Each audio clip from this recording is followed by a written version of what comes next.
The economy is being destroyed. I know it, you know it, everybody knows it, and the super wealthy financier class that's doing all this is looking forward to seeing it all crumble. Because in their minds, it means they can trap you in infinite debt and turn you into a slave for their big entropy machine. This is why they tell you that you will own nothing and you will be happy.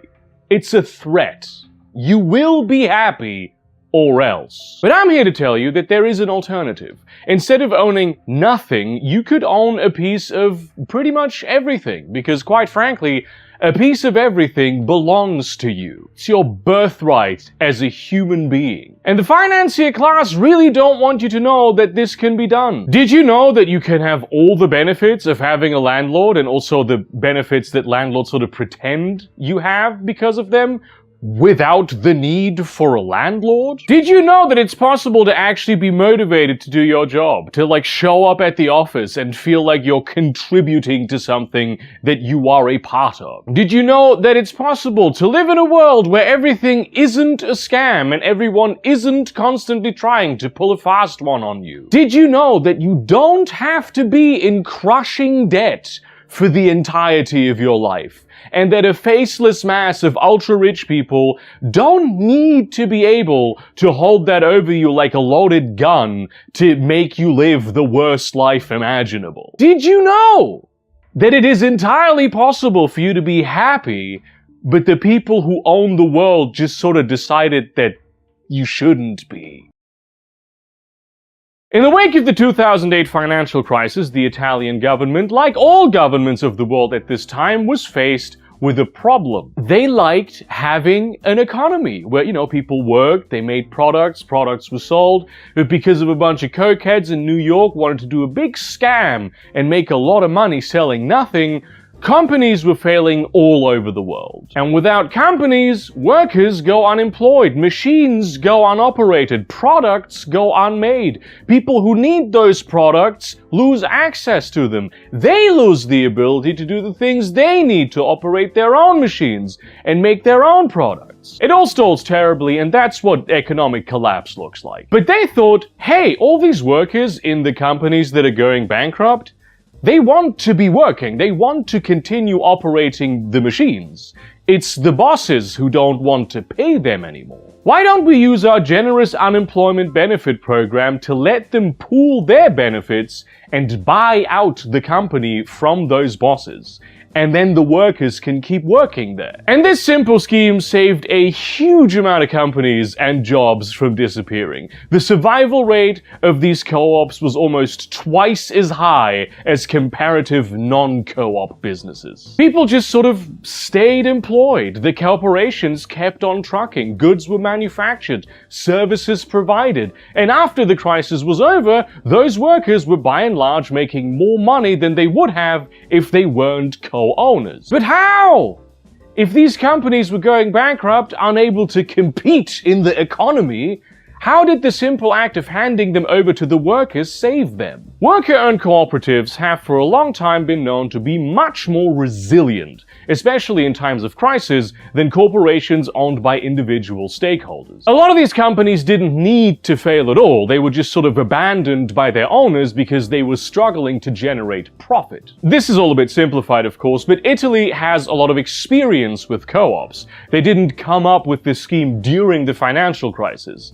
It's called the Marcora Law, and they had already implemented it in the 80s. In many parts of Italy, especially around the north, where the actual economy of the country is situated, co-ops have been the predominant form of business for a long time. They understood that fundamentally any institution is going to generate value to the people it is accountable to. That's just how any human endeavor is going to be structured. But value is actually a complicated thing to quantify at times. Steady employment over a long period of time, allowing me to plan my life and raise my family, that is value. A high-quality product that works well and lasts me a long time, that is value. An agglomeration of expertise in a single place creating great innovation, is value. Investing in a new generation of workers through apprenticeships is value. Doing fun marketing that puts a smile on people's face is value. Having a corporate headquarters that is nice to look at and fits in with the local aesthetic of wherever it is situated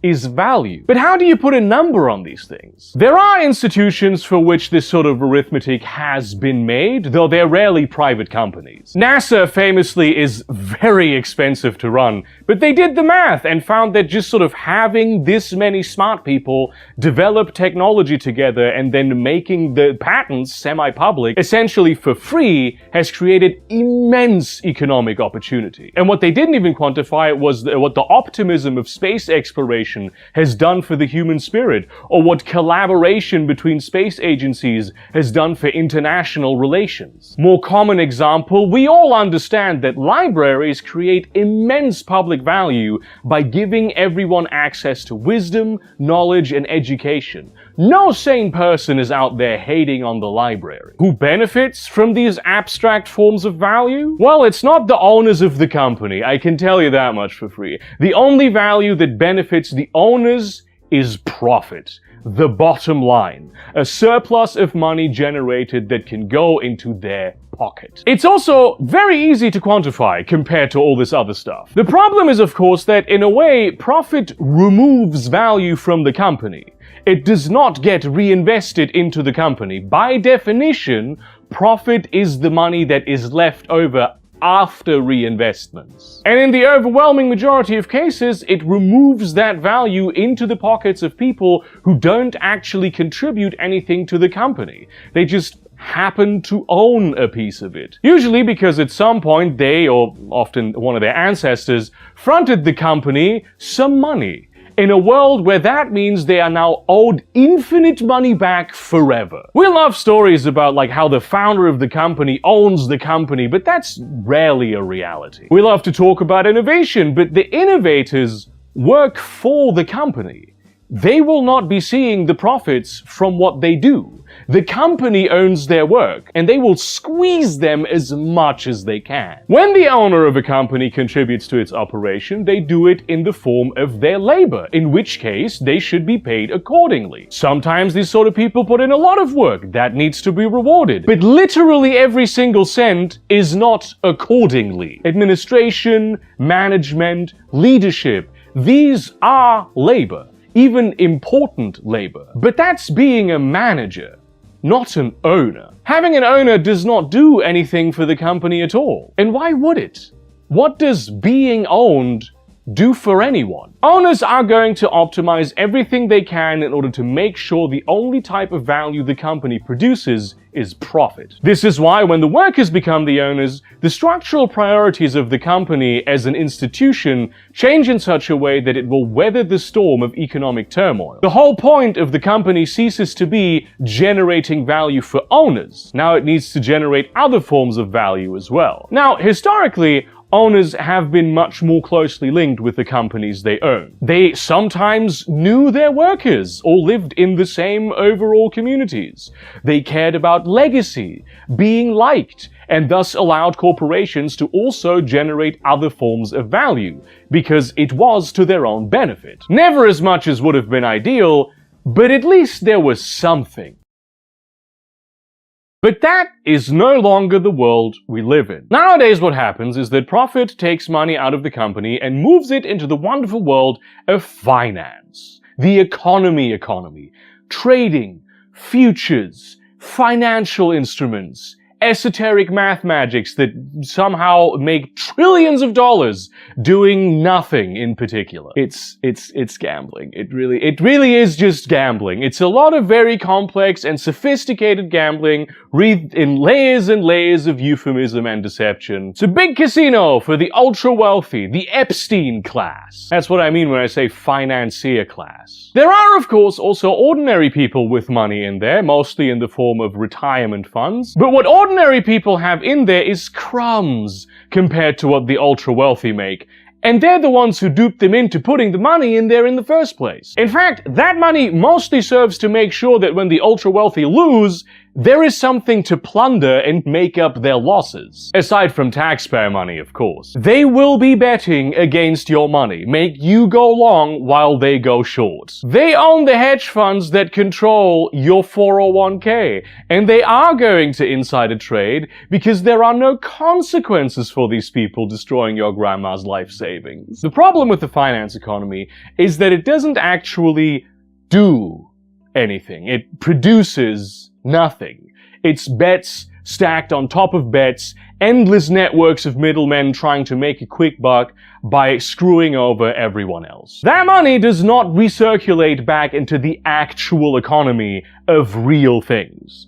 It makes money, but it does not create commerce. Think of the economy as a vast and complicated ecosystem, a network of symbiotic and adversarial relationships. Plants, animal, fungi, geological and chemical processes, trees, mosses, ferns, ants, woodpeckers, and bears. These are the entities that exist in this economy, and they need each other in order to thrive. No element of the economy can exist in isolation. When your employer pays you money, they rely on the existence of an outside economy where you can spend that money in order for it to be worth anything in the first place. In order for this ecosystem to be productive, it needs water. Money is that water. It's the economic lifeblood that enables the transactions of goods and services in the first place. Without it, the entire web of life just collapses. And what the financialization of the economy has been doing at an ever-accelerating pace is construct a vast and elaborate system of pumps and pipelines to pull more and more water out of that ecosystem. Where it ends up is the gold-plated indoor fountain of a great big casino, performing the wildest pirouettes for the entertainment of people who own the forest, but who have never even seen it. This decreases what in economic terms is known as the velocity of money, the amount of transactions a piece of money facilitates. A buck you spend at the home improvement store goes to pay the manufacturer of that power drill, to the chemical engineer who operated the vat for the green plastic casing, to the local supermarket for a packet of pasta, to a grain farmer who invested in a new harvester, and so on and so on. A financialized buck is only ever passed back and forth between casino tables. And so, slowly but surely, and at a terribly accelerated pace since the pandemic, the ecosystem of the economy has been cascading into collapse. Everything needs more and more water, everything needs to grow, but there just isn't enough to go around. Which is weird, because we have more than enough economic capacity that every person on Earth could have a comfortable life easily. But the water's in the fountain in the casino. This is what's destroying the economy. This is why you can't find a job, why the job you have pays so poorly, why instead of owning a house you pay more rent than your landlord pays as their mortgage. They take all that money out of the actual economy of goods and services and throw it into the big entropy machine in hopes of catching a fluke, which they of course expect in the form of infinite growth. You don't just get a return on investment, you get an ever-growing return that gets bigger and bigger every 3 months. And in order to save the big entropy machine from collapsing, they take more and more and more money out of the real economy and pump it in there, because it is essential that the illusion of the big entropy machine not collapse. The entire point of the neoliberal project of the last 30, 40, 50 years has been to privatize anything and everything so it can be restructured to generate only profit. They pointed at all the things and said, look, this generates no value, when in fact it was generating enormous amounts of value. It just wasn't generating much profit. Famous example, Deutsche Bahn, German trains known to be punctual, a huge network of comfortable journeys in the heart of Europe. They looked at that and said, this has to generate profit.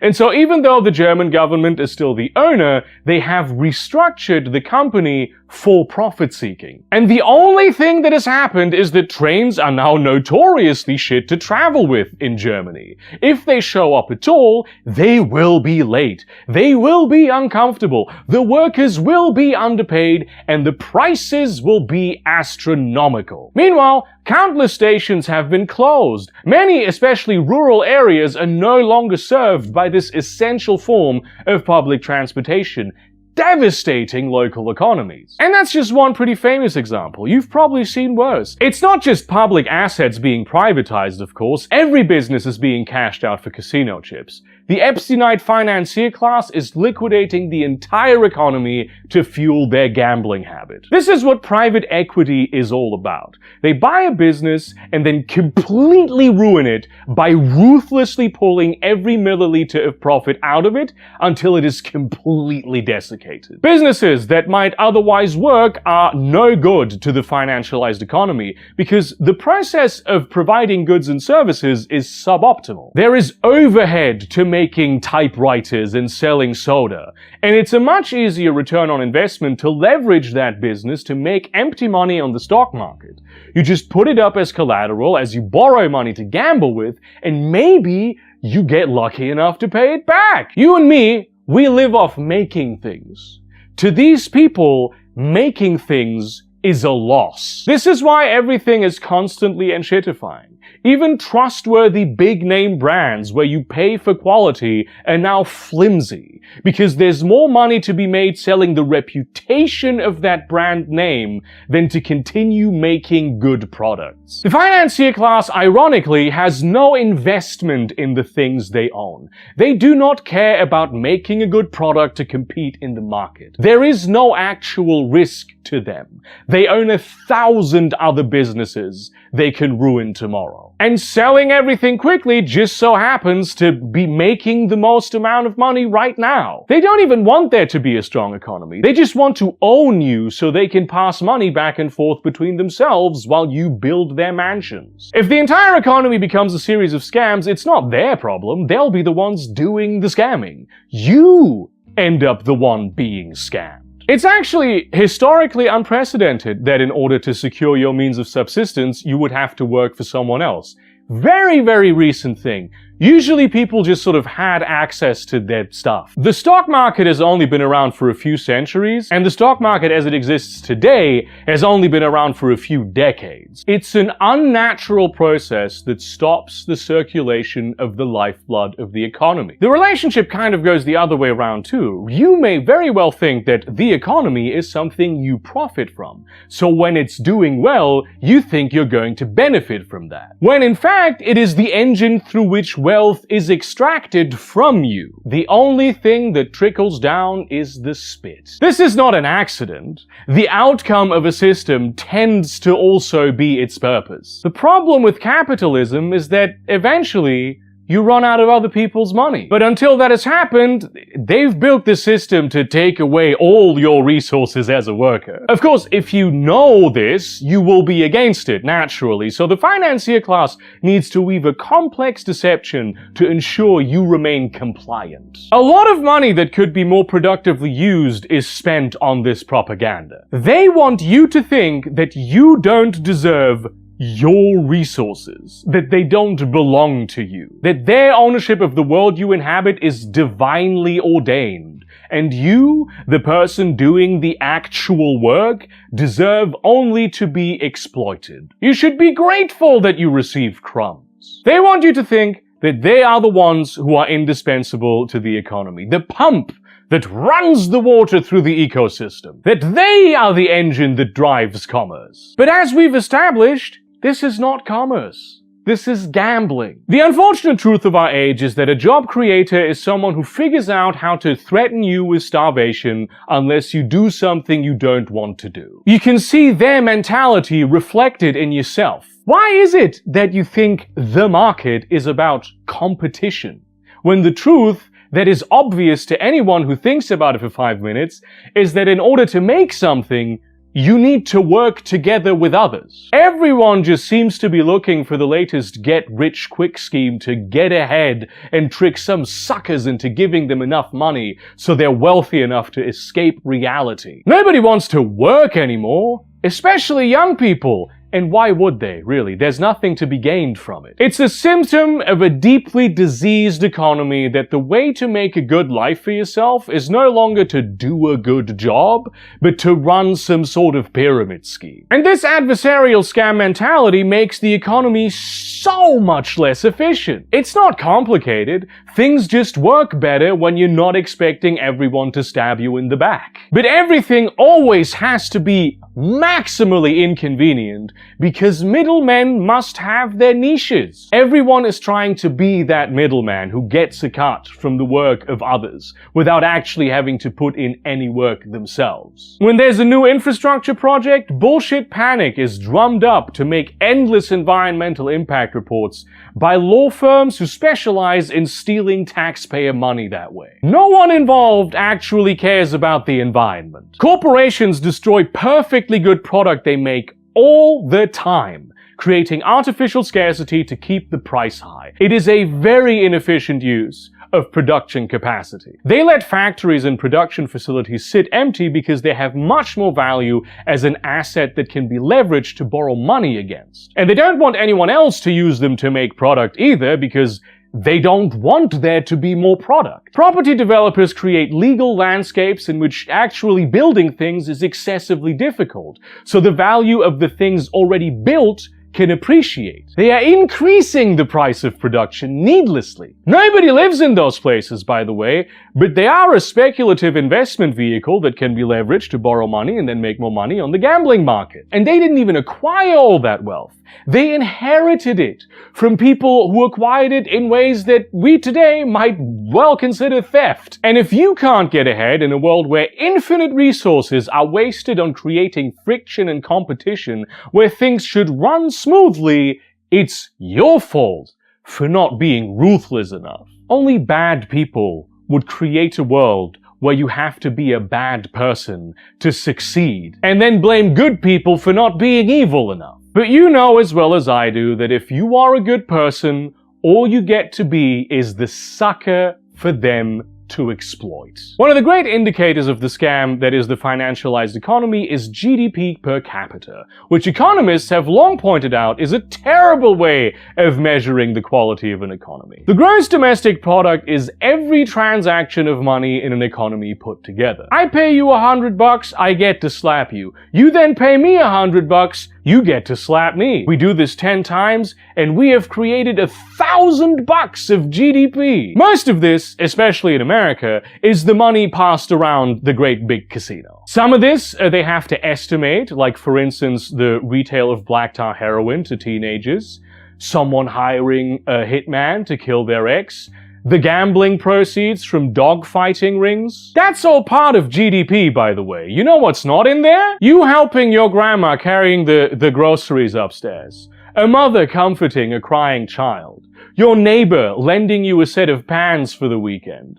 Your cousins having a great time lounging in the park. Your uncle helping your son with his math homework. Compassion, solidarity, neighborliness, family. None of these things involve a transaction of currency, so they are not part of GDP. To the political world, which is dedicated entirely to the maximization of that one metric, they are utterly worthless. And they would in fact be more useful if they were monetized. It's no surprise to me that the Epstein class forces the world to follow a metric where the sale of child pornography is considered superior to volunteering at an animal shelter. When I'm having a barbecue, you're at my place. When you're having a barbecue, I'm at your place. Why do we have two grills? But if you and I and all the folks in the neighborhood too would buy a big shed together where we keep gardening tools and home improvement tools and maybe a grill or two, we'd be saving a ton of money we could spend on other things. This is really no different than a library, and in fact you can borrow all kinds of equipment, not just books, from most libraries today. It's called a library of things. You should check it out. It's great. This is what these people don't want you to be doing. We recoil from this idea a little bit, don't we? We think there must be a problem with it. It makes us feel powerless somehow, even though it empowers us to have more access to more things. It feels wrong, maybe even immoral somehow, to deprive the financier class of its bottom line. That is how deep the propaganda sits in all of us. To maximize GDP, the Epstein class must atomize and isolate communities, drive people apart, ensure they never help each other. Because the best place to increase GDP is by putting a price tag on something that would otherwise have been free. Not that they won't take what is free. Google profits off people's willingness to add helpful information to Google Maps for absolutely no personal gain. They have inserted themselves as a middleman who can monetize this labor. Something that adds massive value to everyone's life is Wikipedia. One of the great wonders of the world, one of the greatest achievements of the human species. And very powerful people have been trying to have it shut down basically since its inception, while at the same time training their AI models on it. The fact that Wikipedia continues to be independent is because the people who control it are absolute gigachads with ironclad principles. Educational television has been replaced by bullshit lie slop, because documentaries about ancient aliens are just cheaper to make than something which involves actual research and academic rigor. Related to that, one of the areas most ruined by profit-seeking is scientific publishing. Not only wasting the time of the most brilliant scientists in the world in the pursuit of research grants, but gating access to scientific papers behind unreasonable paywalls. It also creates a whole slew of perverse incentives to do bad science that will yield sensational results quickly. It introduces massive error and bias that should be entirely absent in scientific publishing. It should be antithetical to the very concept of science. But in this crucial area, it bends to the profit motive, because we have to increase that GDP, baby. This is obviously deleterious to science and human technological progress, and everyone knows it. Speaking of which, the tech industry, hailed as the great innovator of our age. And yes, especially in the early days, for like 2.5 weeks, they brought a lot of revolutionary tech to market. Of course, most of the actual infrastructure for that tech had been developed by universities and the like, and with taxpayer money. But you know, who gives a shit? It's like this for literally everything. Their business model has for a long time been to buy up competitors and destroy them while improving their own product as little as possible, because this would cost money and carry risk. The way you make it in the tech world is you do a startup that claims to do something, and then you get bought by a big company.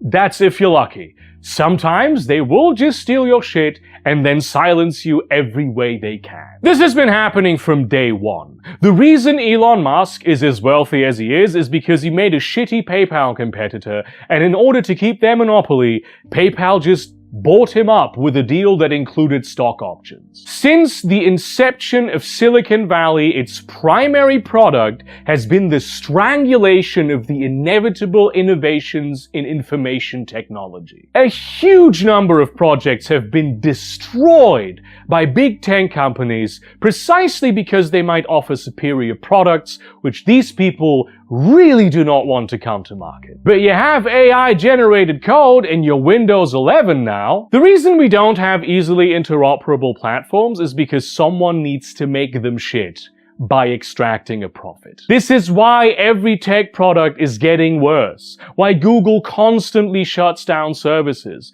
Making products that make money by being useful to users is just not the priority. Their actual customers are investors looking to buy infinite growth, and their actual clients are services that sell your personal data, which are themselves massively overvalued. The AI industry is the ultimate manifestation of this scam. Massive amounts of money being passed back and forth between huge corporate players to make it seem like things are in motion, generating GDP to convince investors to put more money into the bubble. But it's all just people passing hundreds to each other for slapping each other in the face. This has ripple effects. People in the real economy can't buy RAM because chips that have not yet been manufactured are to be put into graphics cards that don't exist, which are to run in data centers that have not been built to fuel a technology that consumers do not actually want. All of the growth in the AI sector is them putting AI in things where it doesn't do anything.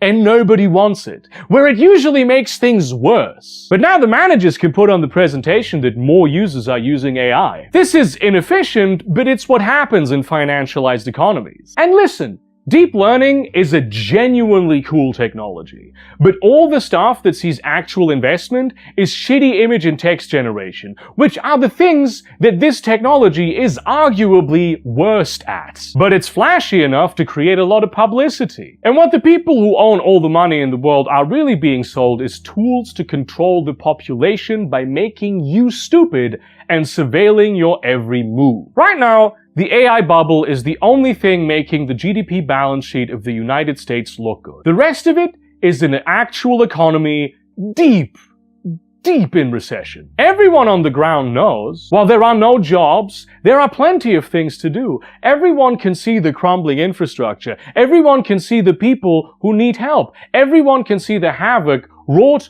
on the very nature that sustains us. And they know they could do something about it. They want to. But it's not good for profit extraction. So it doesn't happen. And I'm not even only talking about climate change here. The neoliberal ideology of making everything as profitable as it can be, especially when it comes to government and deficit spending, has created a huge maintenance debt. Most of the infrastructure that the Western world runs on was built decades, sometimes centuries ago, by people who wanted to invest into the future. But that infrastructure needs maintenance. It needs upgrades. It needs development. And all that's been happening is neglect, because maintenance costs money, and upgrades cost even more money. And that neglect, you can just not put it on the balance sheet. In the rare cases something is overhauled, it is done in the cheapest and shittiest way possible, so private entities can be paid the maximum amount of taxpayer money thinkable. This isn't just roads and railways either, it's community development, public health, people's access to quality education, the social safety net, quality of life, and of course, the strain we put on the local and global environment. The longer this goes on, the greater that maintenance debt becomes.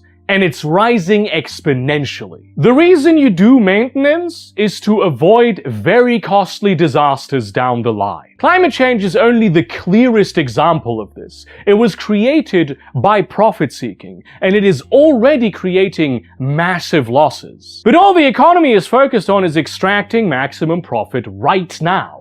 The cost is going to be immeasurable, and if the financier class gets its way, it will land on the shoulders of a sickly, poorly educated, brain-rotted, elderly society. Their goal, their explicitly stated goal for the future, is to trap us all in debt and force us to work for nothing like we are medieval serfs. They will commercialize and financialize every little thing until they can make a world where you have to let them rape your children in order to be able to feed them. And then they will still let them starve. As unthinkable as it may seem, there is an alternative to this. There's actually more than just one alternative to this. This is just one that I personally really like, and which people have been doing for a long time. I am talking about cooperative ownership. The principle is simple. Instead of psychopaths who were born rich owning everything, the people who actually own things are the people who have a stake in those things. In other words, you. It's a way of harnessing the immense power of economies of scale and large, interlinked institutions for ordinary people as opposed to the financier class. It actually democratizes the economy in a meaningful way, makes monopolies and quasi-monopolies much less of an issue because the benefits actually flow back into society, and co-ops have an innate propensity to collaborate in order to create better commerce. There's no one way to do a co-op. There's a number of different possible arrangements, and they can all be flexibly tailored to whatever the situation requires. The simplest and perhaps more ubiquitous form of co-op is the business co-op,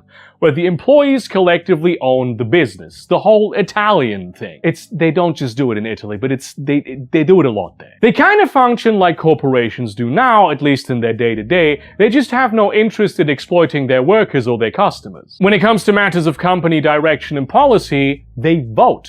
Which is not too different from how most companies work already, except instead of outside investors that only want profit sitting on the board, it's the people who actually have a vested interest in the company, because they go to work there every day. They usually still appoint management executives, because management, as the intersection of leadership and administration, is a skill. And it's at times difficult work. The difference here is that managers are not gods, and management in a co-op does not exist as a class of hall monitors who get a little something extra so they will keep the boot on the necks of their fellow workers. It's just one of the many other inefficiencies of privately owned businesses. The only way to advance tends to be a promotion into management, which also means you stop doing the work. If you are really good at plumbing, and the only advancement option is to stop doing that and manage, that is a net loss for the company. In a co-op, managers are laborers who do the labor of management,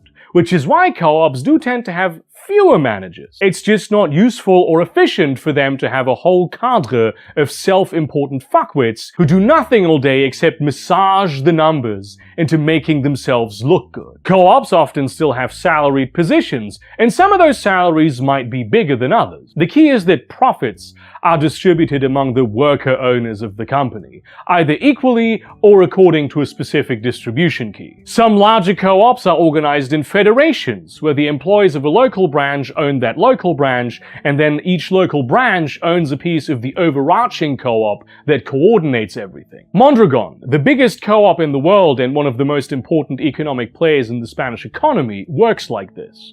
And it kinda has to, because though they sort of started out as a company that makes heaters, they now do pretty much everything from supermarkets to legal advice to telephones. You might see a similarity here superficially to those Japanese megacorporations that make trains, keyboards, washing machines, massage therapy equipment. One reason for this is that historically and for political reasons, aka they fucked around with hyper-financialization and found out, the Japanese economy is very focused on actually making and selling products. These companies are of course not co-ops, but most of the problems they have would disappear effectively overnight if they were. You don't need to be like a full co-op for the co-op model to already make your company better. My favorite example of this actually comes from the tech industry.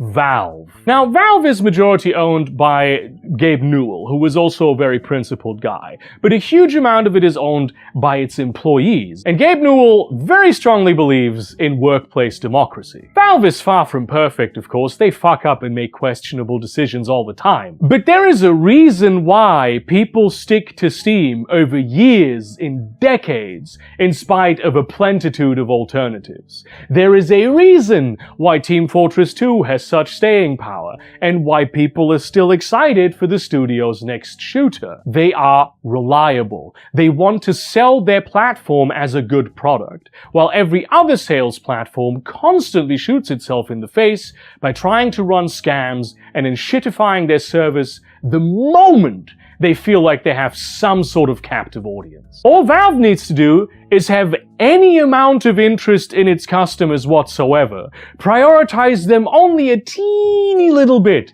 and they keep edging out the competition to the extent that they dominate the virtual games market, no matter how many exclusive titles the competition manages to strong-arm into their portfolio. And in spite of running his company much like a co-op, Gabe Newell is obscenely rich. Gabe and I, we have a little bit of beef, because he purchased a submarine from Elon Musk, of all people, and it had a cool name of one of my favorite sci-fi franchises, the Culture novels. It was called The Limiting Factor, and he renamed it. Now, the new name of the submarine is also cool, but the Culture is fantastic, and I don't understand how it can be that Elon Musk has read it, if it's like completely antithetical to every element of his ideology. Like one of the novels, the main villain is a tech industry billionaire. I'm getting fucking sidetracked here. Listen, Valve could also be a whole lot better, but this is what just a little bit of being a co-op does for you. And wouldn't it be interesting if the users and employees owned Steam together to an extent? This would make it a consumer co-op, or I suppose half a consumer co-op, which raises the question,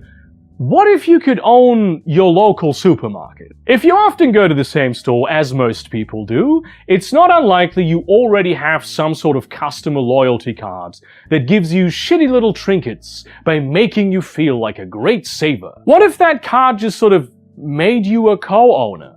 What if living in the locality the supermarket serves made you a co-owner? Huge supermarket chains often run rigid operations that serve only to extract money from the community they sit in, to destroy local shops strategically. A co-op would have a much easier time responding to local needs and working with regional suppliers, meaning a lot of money would go to local farmers and manufacturers. You get value in the convenience of the local grocery store being accessible to you without an hour's drive, with a curated selection of things you like. Versions of this exist liberally in Germany, where several of the biggest supermarket chains are federated as buyers' co-ops, giving them both the flexibility of a small local operation and the immense logistical power of a huge conglomerate. Now, the ones we have here in Germany are usually not consumer-owned, but owned by just like the guy who owns the local supermarket. But there's no reason why this must be the case. In the UK, the Co-op supermarket group looks at how much money you spent at their supermarket and pays out a dividend that gets bigger the more money you spend. Of course, this is not going to make your groceries free, obviously, but can you even imagine getting money back because your supermarket did well this year? It's a real thing that really happens all the time, and it could happen to you. You could also own your landlord. Housing co-ops offer apartments, or certainly living space. Some of them have houses too. And if you rent one of those apartments, you become a co-owner. And it'll cost you about as much as a deposit will, except you'll actually see any of that money again. These actually do all the things that landlords claim to do. They repair stuff. They keep the building in good condition. They develop in the interest of the community that lives in the houses they own because they're actually accountable to them. When they generate income, they will use it to make your building nicer, or maybe pay you back some of your rent. And of course, they tend to have the mission to provide housing baked into their charter, so they will also develop new properties. You may think, oh no, this means I will own a smaller share as new people move in. Well, what's actually happening is that the co-op you rely on to maintain your home is going to become more stable because it has more stakeholders paying into it. This isn't the stock market. There is no dilution of stocks by new stocks being issued. This is the real world. The value you're getting out of this is not profit, but a nice home at an affordable price. Housing co-ops already exist. They're pretty competitive in many places, and they tend to lower rent prices for the whole area they operate in, which is why landlords fucking hate them and do everything they can to sabotage them at every turn. Similar situation, you could also own your bank. Credit unions offer every service a commercial bank offers, except for the bit where they try to fuck you over all the time and go gambling with your money. They don't offer that. In fact, they tend to pay you money. And if not money, then certainly value in the form of lower fees, reliable services, access to cash withdrawal machines, and all kinds of other little bits and bobs. They provide a disproportionate amount of small business loans, so they actually invest in the community. They were originally created in Germany by a guy who saw that banking services were essential to economic growth, but that commercial banks just wouldn't service rural communities because it wasn't profitable for them. Especially in the Anglosphere, credit unions are often limited in whom they accept as a member, but there's probably one you can be part of. Usually they're sort of local to an area. So you have to live in a certain city in order to be a member, and they will then be federated with other credit unions to provide services through them no matter where you are. So you might be forgiven for thinking that the Volksbank is just one huge bank and not hundreds of regional ventures, because you can get their services all over as though they were a huge enterprise. Something that can only really operate on a cooperative model is insurance. Everyone pays into a pot, and when there's a crisis with someone, there's enough money to cover them. The reason insurance sucks so much is because instead of working this way, the financier class is trying to run them as a scam. Cooperative insurance was the original form of insurance, but over time, it's been absorbed into one of the purest tools of financialization, operating on razor-thin margins and seeking to get only low-risk customers who ideally have no use for insurance anyway. They constantly extract money from the pool that is meant to benefit everyone who pays into it and gleefully let people die to pad that bottom line. Utilities are great for cooperative ownership models, though I personally think they should be state-run. Internet service providers should be co-ops. Just an example of a utility. But what they often do is they cut up the country and deliver the shittiest internet they can for the most money imaginable. If the customers instead owned a piece of the ISP, they couldn't get away with doing this because you would have an actual mechanism of control over this thing that delivers an essential service that benefits everyone. But why stop there? Streaming platforms, they ought to operate like libraries. This is what people want them to be. That is what they advertised themselves as before they cornered the market and began their process of profit extraction. You shouldn't have 15 different streaming services that are all trying to be as restrictive as possible in what you can see. You should have one subscription. And it should be all about providing you with the things you want to see. It might come with a flat fee that is distributed across all the media you consume, though it would probably be somewhat more complex as a model than this. You could apply the co-op principle to anything, large or small in scale. Delivery services and online shopping platforms might be owned by the people who buy and sell on them. You might own a piece of your local pub. They're called public houses for a reason. They are meant to be places where the community comes together. Similar business with a restaurant that is not a restaurant, but a local cantina, which used to be a much more ubiquitous way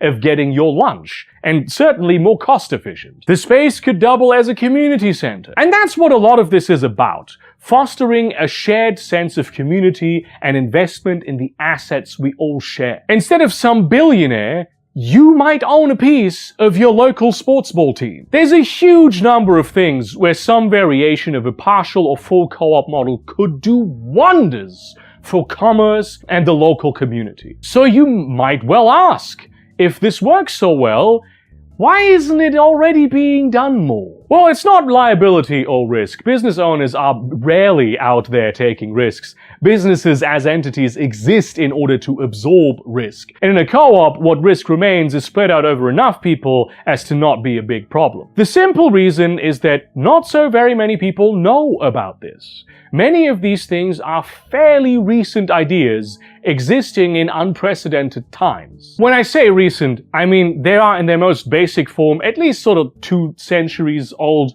but many people had ideas about washing your hands well before germ theory was developed and formally accepted by the public. Or much like capitalism used to not exist a few centuries ago until people started doing it. Or frankly, how much like how they didn't really start doing this neoliberal hyper-financialized capitalism before the 70s. Though of course, certain economists predicted that this would happen back before we had electric light. It's been done enough that it's clear that it works, but it's not become the standard way of operating yet. Everyone knows how to work a salary job and rent an apartment, but there's not a lot of people who have much experience with cooperative ownership. Even if it's similar to the point of being almost the same, it's different conceptually and weird and scary to many folks. There's not that many business managers and lawyers who specialize in the legal landscape that it creates, and you need those kinds of people to set up this sort of venture. But I think what it mostly comes down to is that a lot of people just aren't aware of the option. And to a certain extent, this is on purpose. You see, all kinds of cooperative ownership models have one massive but crucial problem that they will never be able to overcome. They are dog shit at exploiting ordinary people and extracting profit by plundering their lives and resources. They fail spectacularly at currying the favor of the ultra-rich Epstein class, which en esta economía is unfortunately the deciding factor as to whether something will see the light of day or not. Epsteinites hate co-ops and anything associated with them. In many places, there are ways in which collective ownership is legally hampered and way more difficult to set up, not because it needs to be, but because it is meant to be difficult and unpopular. Right now, the entire cultural narrative is you should want us to come to your town to do resource extraction, and some of you might get a meager salary in return. Call that job creation. They will fight tooth and nail against a world where the town itself would benefit from the work that goes on there. They are the aristocracy of our era. They think of their ability to own and control you and your life as their divine right of kings.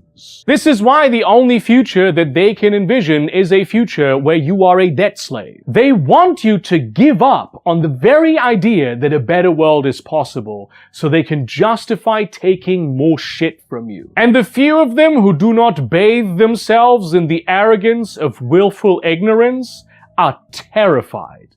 They want to suppress any form of democratic ownership of the economy at all costs. This is why they so desperately need you to believe that you already live in the most final and bestest and most optimal of times, and things can only get worse from here. These people know that the one thing ordinary people have is numbers. If we work together in our own mutual interest, we can absolutely change the way the world works.